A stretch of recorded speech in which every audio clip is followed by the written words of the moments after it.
Donald Trump claimed on Saturday that his arrest is imminent and issued an extraordinary call for his supporters to protest as a New York grand jury investigates hush money payments to women who allege sexual encounters with the former president.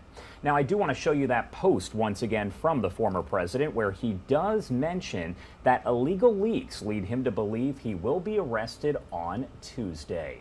James Sample is a professor of law at Hofstra University and joins us live now to talk about all of this. Thank you so much for being here. Good morning, Josh. Thank you. Good morning. So first off, let's break down that post on Truth Social by Donald Trump yesterday. What are your thoughts on what he had to say?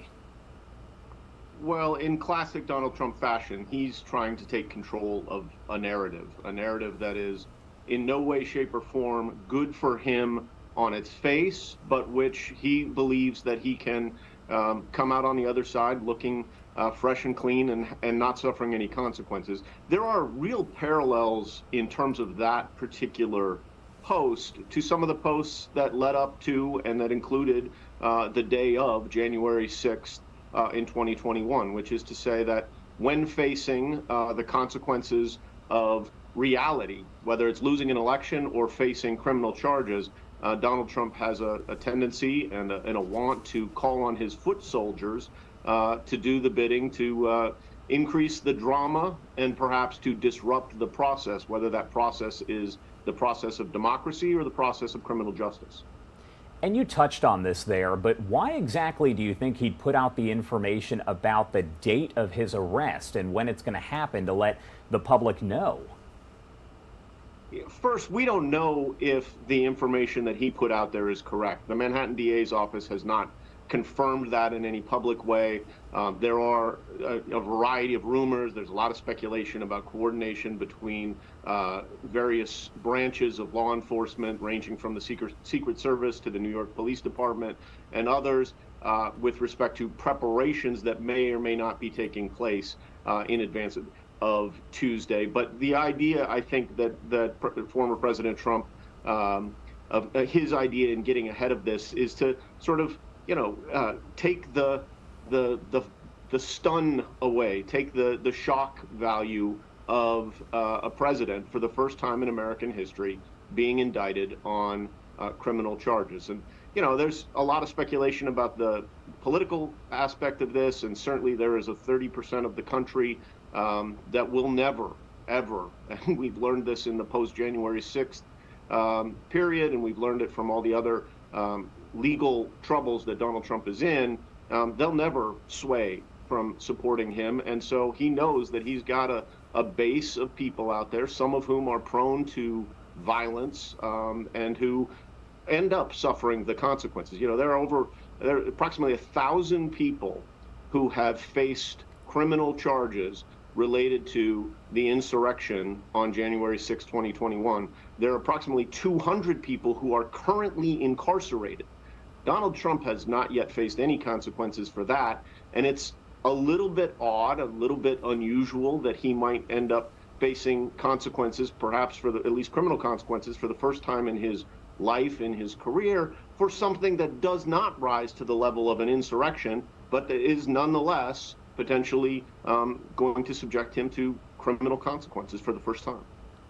And I do want to take a look at that post once again. We've shown it a few times, but in the post, Trump ends with, quote, "Protests take our nation back." So some have been quick to point out that the rhetoric is similar there to January 6th, while others say he's simply telling his supporters not to riot, but instead to protest. What are your thoughts?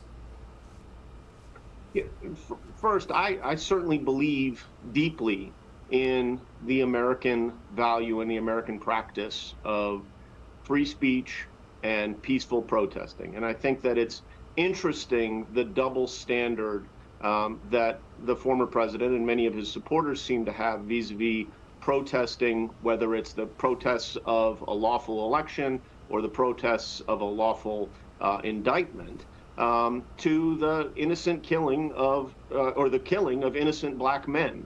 That, there's certainly the rhetoric regarding the protests in the aftermath of George Floyd's death, the rhetoric from the right in America, including former President Trump, was anything but favorable to protesting. People absolutely have a right to protest, and I hope that if they choose to exercise that right, they do so peacefully. But let's be clear, this is a garden variety criminal charge. If Donald Trump is indeed indicted, it'll be up to the prosecutors to prove their case. It'll be up to a jury to decide guilt or innocence, and it'll be a function of facts, not spin, as to whether or not they can prove that case. The facts here are driving the prosecution. The idea that a district attorney, Alvin Bragg, would bring a case against a former president, first time ever in American history, without believing that he has the facts and can lock down that case, at least with the confidence that you would have to bring any other case, and maybe even more because of the prominence of the defendant. I don't think that this is going to be a function of political vendettas or witch hunts. You'll hear a lot of that rhetoric. But ultimately, just as happened in the litigation that followed the November 2020 elections, when we get into court, facts matter, not spin. And Donald Trump is very, very good at controlling narratives and spin outside the courtroom. Inside the courtroom, the rules are different. Inside the courtroom, the facts and the law will drive the analysis. And of course, there are several investigations right now that do center around Donald Trump, and this one is about the hush money payments. So the big question here that a lot of people are asking is, what charges could he actually face, and what would the penalty be? Could he go to prison? Could he just have to pay a fine? I know there are a lot of questions at this point that do remain unanswered, but what can you tell me about that? It's a very good question, Josh, and I think you're zeroing in on really the correct area of this. And the truth is, if we're being honest, we don't know yet. We have a lot of speculation, but if and when Donald Trump is indicted, then the Manhattan DA will do a press conference, and we will likely get a look at that indictment, and we'll know the details of what he's charged with. But the basic gravamen, the basic summary of the facts that we believe that will be prosecuted pertain to the hush money payment to Stormy Daniels that you mentioned at the top of the segment, of $130,000. And let's be clear, you might say, well, this is a former president and this is a small potatoes prosecution. Let's be clear, Michael Cohen, his former attorney, spent time in prison because of the federal prosecution on the very same fact pattern. He was sentenced to several years. He served a year in incarceration and was released early to house arrest because of the COVID pandemic. So once again, just as with January 6th, one of his foot soldiers who did the bidding and who has testified that it was at Donald Trump's personal direction and Donald Trump's signature is on the check, that he claimed later to have been legal fees. You can't pay somebody a hush money payment during a federal election of $130,000 to stay quiet because you're afraid of what will happen if the individual speaks during the pendency of the election, and then later claim that those expenses are legal expenses. That's essentially garden variety fraud. So we'll see what the exact nature of the charges are. We're told that Stormy Daniels has testified to the grand jury. We're told that Michael Cohen has. We believe that others, perhaps Hope Hicks, perhaps Kellyanne Conway, who may have been involved in the same underlying fact pattern, have testified. That's speculation at this point. But the idea that the president could face prosecution for this is not only not far-fetched, but his foot soldier, Michael Cohen, has already faced that very same prosecution. And now, if in fact this goes forward, the former president, just like any other citizen, would be subjected to the rule of law. Do we think at this point, based on what we've heard, we know that sources have said that law enforcement there in New York are preparing for this, and also you have Trump posting there on Truth Social that he is going to be arrested. Does it seem pretty certain at this point that he is going to be indicted? Well, I think the term arrest has been thrown around a lot in the last 72, 96 hours. I think it's highly, highly unlikely that we will see an actual arrest of Donald Trump. I think he will voluntarily report to the Manhattan DA's office. If he doesn't, then it will be a function of him wanting to appear to be a martyr and forcing the hands of prosecutors to go out and actually arrest him. But I think that this will be a scenario where he voluntarily surrenders. But in that scenario, even in that scenario, he gets treated like any other criminal defendant, despite the fact that he is indisputably not just any other criminal defendant. He'd be booked, he'd be fingerprinted, and then we'll go through the process. But let's be clear: this is not the kind of thing that's going to go to trial next week or even next month. We've seen arrests and indictments in recent months of former Trump administration officials. We've seen, for example, Steve Bannon. He was arrested, but he's out in the public now. This is not the kind of thing where it is likely or even, I think, at all probable that Donald Trump would be incarcerated in the near term. But if he were to be convicted, he could be incarcerated. And one of the great ironies of our constitutional system in America is that while we bar individuals in many states who have been convicted of a felony, even individuals who've served their time, who've done the rehabilitation that society requires of them, we prevent them from voting.